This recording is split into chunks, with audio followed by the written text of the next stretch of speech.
What is up, guys? Orbital-Pilot back here once again in the world of Warthunder. This time taking to the sky in the Yak-3 VK107.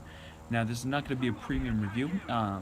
This is simply the first couple of matches I actually got to take out in the VK107. Now, eventually I will do a full-on premium review of it, but I thought probably before I do that, especially coming from a plane this expensive, I should probably really go ahead and actually do some testing before jumping out and shouting out my opinion.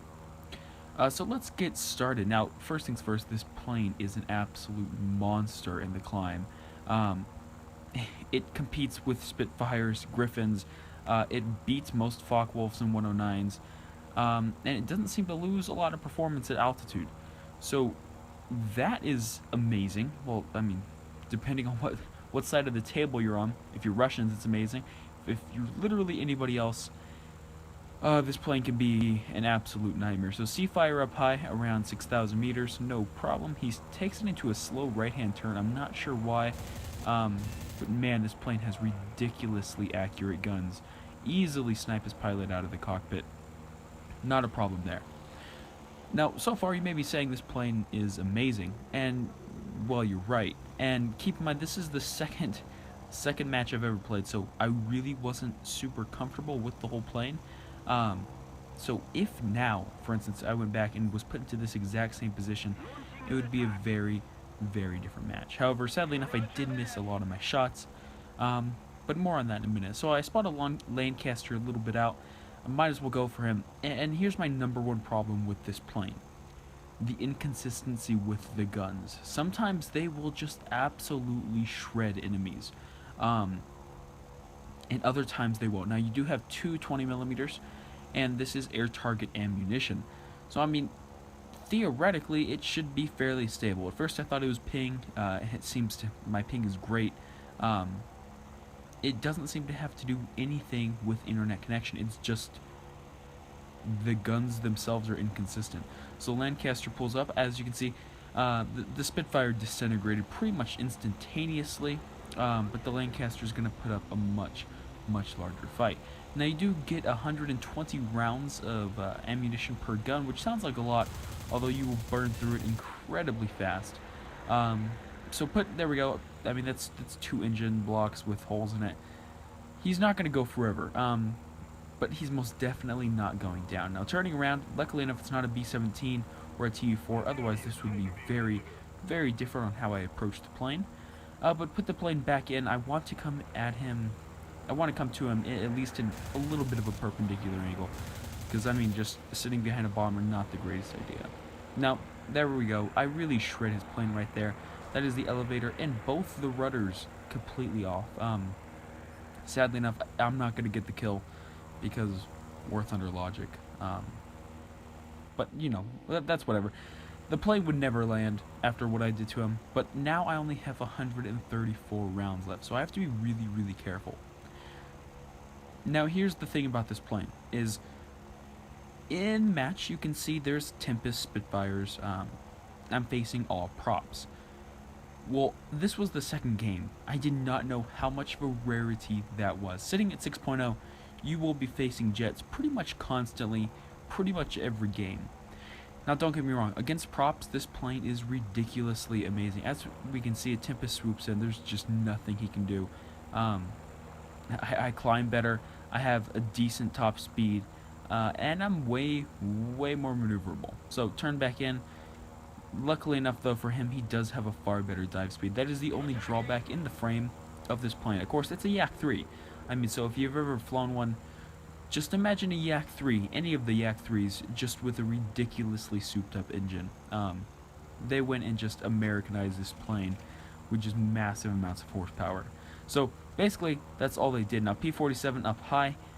Once again, just put it into a climb. This plane is absolutely stunningly good at that, which is a little shocking coming from the Russians, because they're not always the best at that.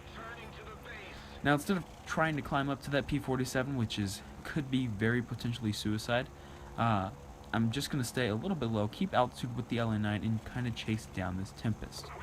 Now, you will shock a lot of players with this plane, because most people think that the Russians lose power at altitude, and this plane just doesn't lose power ever, it seems. It will climb at 214 miles an hour at a 20-degree climb, which is just beats my Focke-Wulf and my Spitfire Griffins. I don't know. I don't know how I feel about that, because really this plane potentially set up, and with a decent pilot, which I was not a decent pilot in this game. Like I said, my second match, there is just, if you're facing a prop, and unless you go and put yourself in a very, very stupid position, there's not a lot they can do. So just keep that in mind. This plane is untouchable in the right hands. So Tempest goes up, and like I said, this is coming from, had I been a better shot, this guy would have been dead a long time ago. Sadly enough, I cannot put my guns on target. It's probably that zooming in thing that I always talk about. It's just a habit. Probably should get rid of it.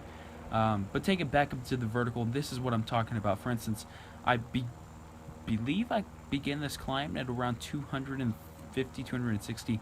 Put it into a direct stall with a Spitfire. A very, very, very risky move with a Spit, especially something like a late tier Spit that can be instant death.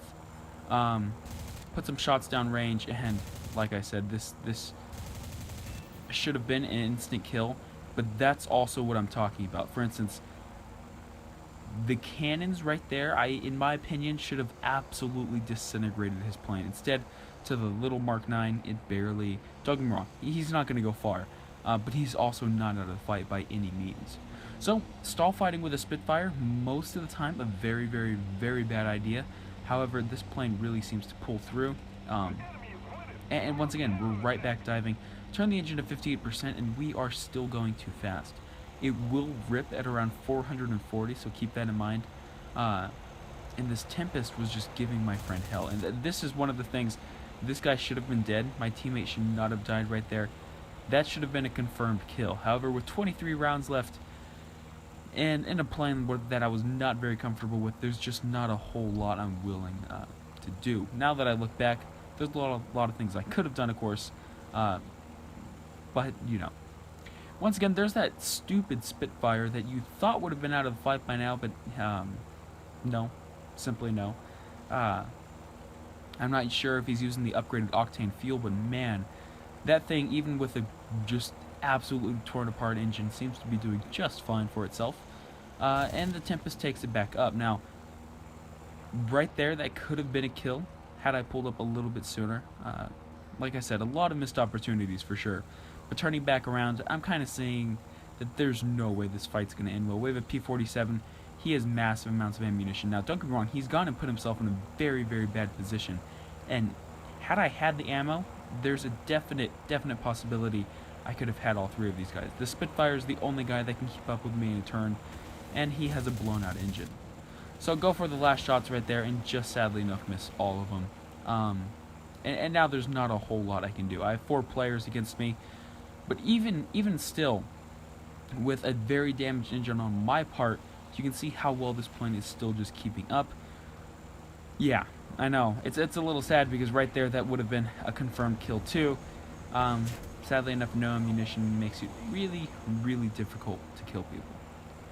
So guys, before I end the video, just to talk about kind of how I feel about the plane. So far, it seems to be absolutely amazing. The biggest downside is probably the inconsistency of the guns, along with the fact that it faces jets. But more on that in the actual review.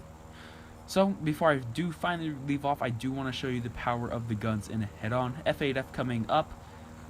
Start firing around 1 mile, and he is just absolute toast. These guns are incredibly accurate. And, yeah, see what I mean, though? Inconsistency with the guns. Yeah, I mean, he absolutely disintegrated right there. So, guys, if you liked the video, hit that like and subscribe button. I do want to say this. I am going to be coming out a little bit more on social media. I just haven't decided which big social media thing I want to do yet. So, coming up in next video, I'll let you guys know a little bit more. But until then, guys, fly safe, be a good teammate, and I'll see you guys next time.